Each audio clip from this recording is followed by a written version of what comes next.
All right, so the news is out, man. The news is out. Yair Rodriguez is out of the fight against Zabit Magomed Sharipov. And, no replacement as of yet. We'll get into that a little bit later. This fight was going to be September 8th in a couple of weeks at UFC 228. This was one of those heavily anticipated fights for these up-and-coming featherweights. Zabit, I believe he's 3-0 in the UFC. Yair, gosh, I just did this fight breakdown. Actually, I can't even post it. I did the breakdown for the fight. I was about to post it, and then all of a sudden, boom, buddy's out. Yair Rodriguez is 7-1 in the UFC. Not sure what happened with Yair. I'm not sure what's going on with the kid. He's turning out to be Ngannou. I'm shocked. I'm actually shocked. He's a young guy. He's 25 years old, but, his age and all of that, it was, he was young. He was really talented, but that guy had some heart. He seemed to have heart. He really seemed to have heart. And now all of a sudden I'm realizing it's not about heart. He actually believed that he was the best in the world and that he was never going to get beaten. He's Ronda Rousey. He's actually Ronda Rousey. Maybe he is injured. Maybe it's a legit injury that, when I say legit injury, I mean not he injured himself just to be able to get out of the fight. Not crazy shit. I mean, he legit got injured by mistake. And he had to pull out of the fight. But all of this is so strange because leading up to him pulling out of this fight has just been a long tale of extraordinary events. So first, what happens? Let's actually go back a little bit before the real what happened that knocked his ass off his pedestal. So Yair Rodriguez had been filming, a documentary was being filmed about him as a fighter, about his MMA life, his fighting life, and yada, yada. I have not seen the documentary, but there was a big documentary, and I believe that it opened in Tribeca, at the Tribeca Film Festival. But anyways, the documentary had not come out. Let me just say this. They had the documentary about Yair Rodriguez. They were recording it. They were editing it. And then after the filming, he went to fight Frankie Edgar. We all saw what happened there. Yair did not give up in that fight, but he was visibly pissed at how badly he was getting his ass beat. He was visibly pissed.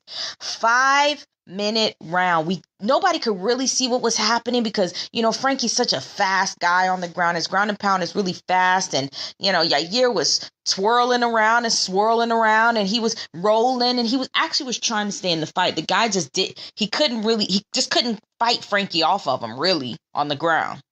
But then when the buzzer sounded, Yair Rodriguez stood up and he had damn near a golf ball sized wad of gum just stuck to the side of his eye, right up underneath his eye. It was disgusting. And then on top of it, had the nerve to have a split on it. It had the nerve to be split and be bleeding. Oh man, Frankie busted that kid up. He busted him up. He didn't really bust him up, but that eye just looked horrible. He literally froze his eye shut. The fight had to be stopped, I believe, after the second round. It didn't go into the third round. So after the second round, they stopped it. Doctor stoppage because the dude could not open his eye.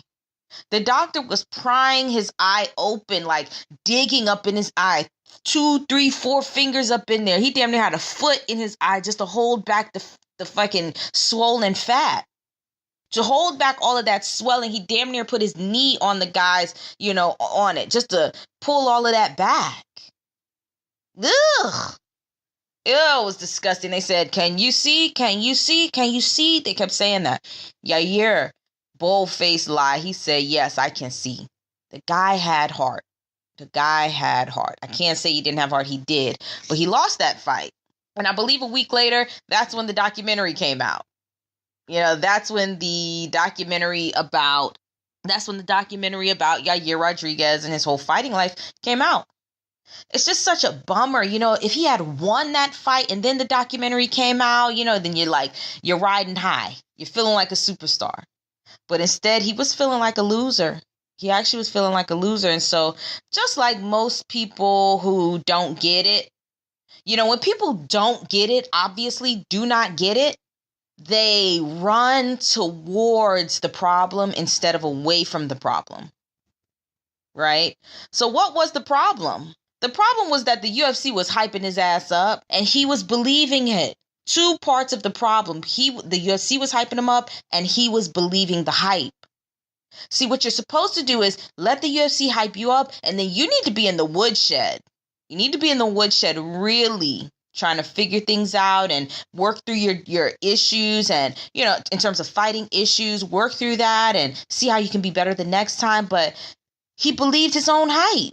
And so he crumbled. He literally crumbled when he lost. And what did he do? He ran towards the UFC. He moved out to Vegas to train at the Performance Institute instead of continuing to train with Mike Wink or whoever he was training with. From what I get, he was training with Wink. But then there was also something in Chicago. It's kind of like blurred lines with the guy. It's blurred lines in terms of what his camp actually was. But he ran straight towards the UFC. I'm like, bad idea. Performance Institute is not a training camp. You know, get into a camp, an actual training facility where you have teammates, where you have coaches, you've got specialists. And, you know, PI does have the specialists, but they don't have the team. They really don't. So it's just really weird with Yair Rodriguez. You know, that happened. Then he ran towards the UFC. He ran towards Vegas. He moved to Vegas. And as soon as he moved to Vegas, not even a month in, they said, hey, we want you to fight Zabit. He said, I'm not ready. Something came up. I can't do it. Not Zabit. He didn't say not Zabit, but still, you know, he didn't really want to fight. So what did old petty ass Dana White do? He cut him. He cut Yair Rodriguez just like that. Yair Rodriguez has been cut from, and Yair Rodriguez found out like from the news. He found out that he was cut from the news or some shit like that. I think it was like, oh no, I'm sorry, not cut, but apparently Dana White, he told Dana White he wasn't taking the fight. He couldn't take the fight. Dana White announced the fight. He dropped the news. Yair versus Zabit. So then the news drops. The news goes ahead. They drop it. They say, hey, Yair versus Zabit is going down. Then Yair comes out and says, fake news. Somehow he's learned a slogan or two. It's a shame. All of this is actually embarrassing. It's so embarrassing when you start to play the game that people have been playing their entire life. If you try to play that game against somebody who's been playing it their entire life, they are insulted that you even thought that you could play this game with me. That is what happened with Yair Rodriguez. I know that this sounds harsh, but Dana White thought to himself, are you kidding me? Are you using the American slogan, his America, not my America, his American slogans against him? Dana and Trump, they're two peas in the pod. And you, Yair Rodriguez, from wherever part of Mexico, you're trying to use their American slogans against them? Well. That's when it just got real, because Dana White didn't even have to say much. He said, look, it's real news, and you've been cut. And you're cut from the roster. It's real news that this fight is happening. But if you think it's fake news, then you're cut from the roster. Game over. Checkmate, right? Checkmate. At that point, it's checkmate. You got to just, topple your king right on over. Cloop. Game over.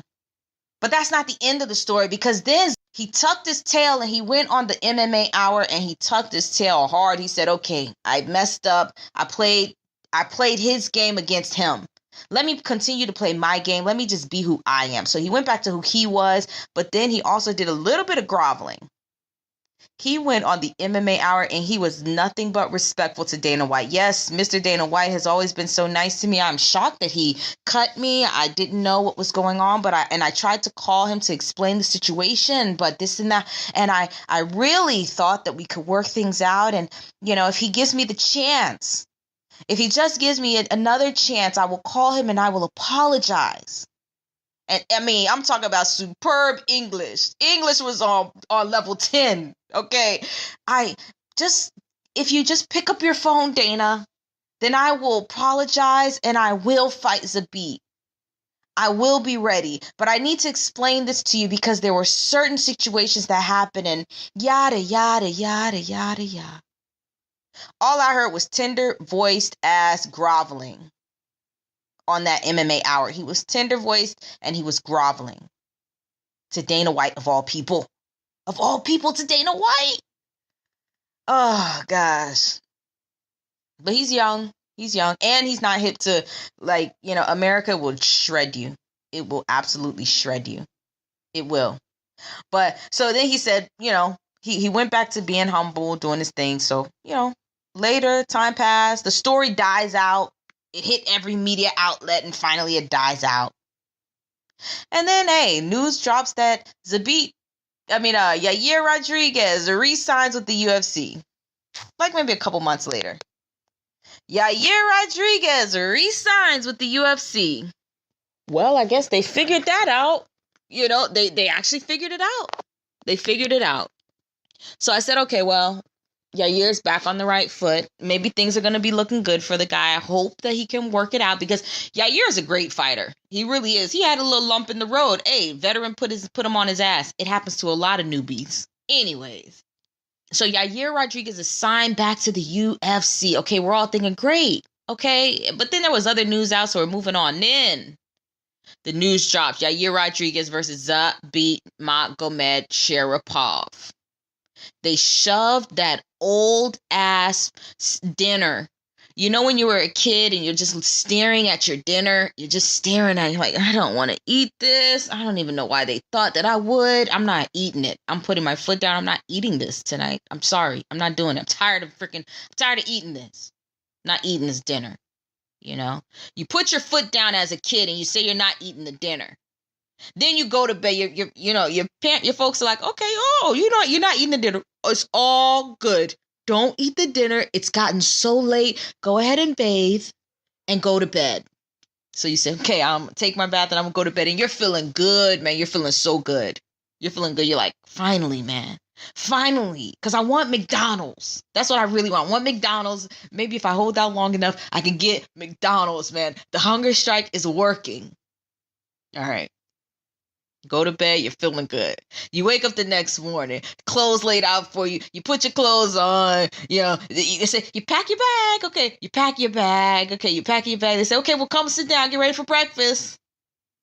Everybody has got cereal and milk, toast and eggs, bacon, pancakes. And what is sitting in front of you? Your same old soggy ass dinner from the night before. Your parents have told you, don't try me. Don't try me. Do not try me. You're eating this dinner. That's what you're doing. Yair Rodriguez versus Zabit Nurmagomedov was that soggy ass dinner from the night before that Yair thought that he had gotten away from. He thought he got away from it. Alrighty. Well, he didn't. They served it right back up to his ass, on a nice card. It is on a very nice card. I think it's a big card. I know it's right before 229, but I really think it's a big card, and it would have been a nice place to have this type of fight on. I'm really shocked that he pulled out. But anyways, so he takes the fight, and we're all excited about it, and now out of nowhere, or I don't know, I probably could have guessed that he was going to pull out of this fight. I could have guessed it. But he pulls out of the fight. 2 or 3 days ago, he pulls out of the fight. Yair Rodriguez, up-and-comer, shiny up-and-comer in the featherweight division, pulls out of the fight due to an undisclosed injury.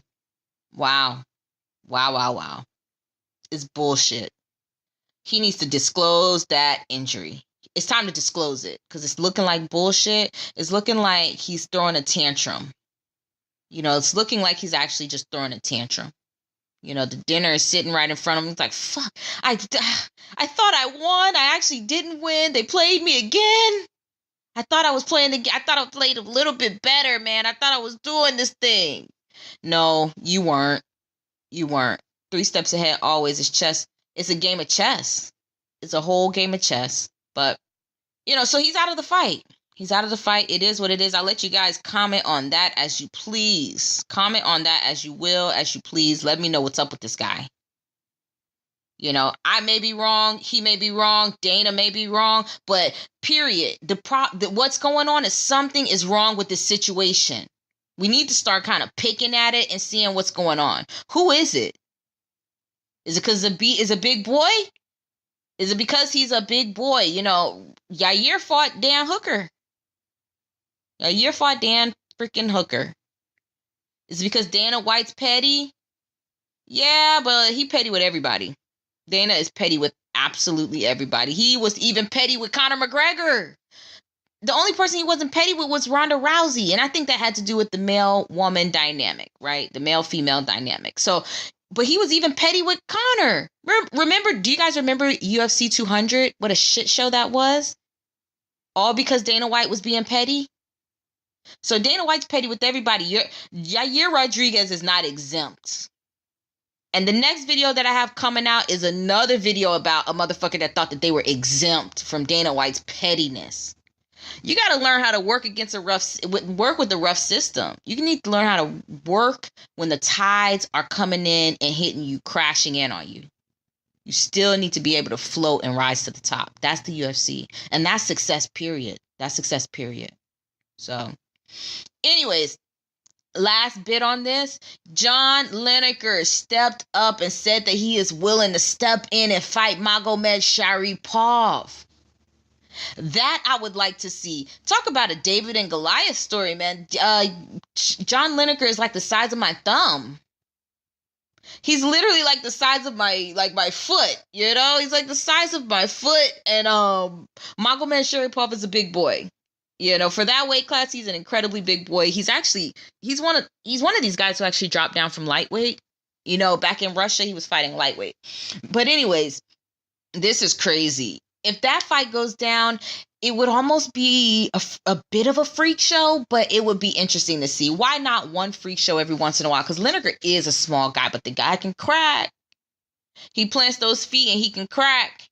You know, and that is always a good show right there. That is always fun to see. Anyways, guys, I laid it all out. Let me know how you guys feel about Yair pulling out of this fight, and also about John Lineker stepping up to replace Yair Rodriguez to fight Magomed Sharipov, the Zabitster.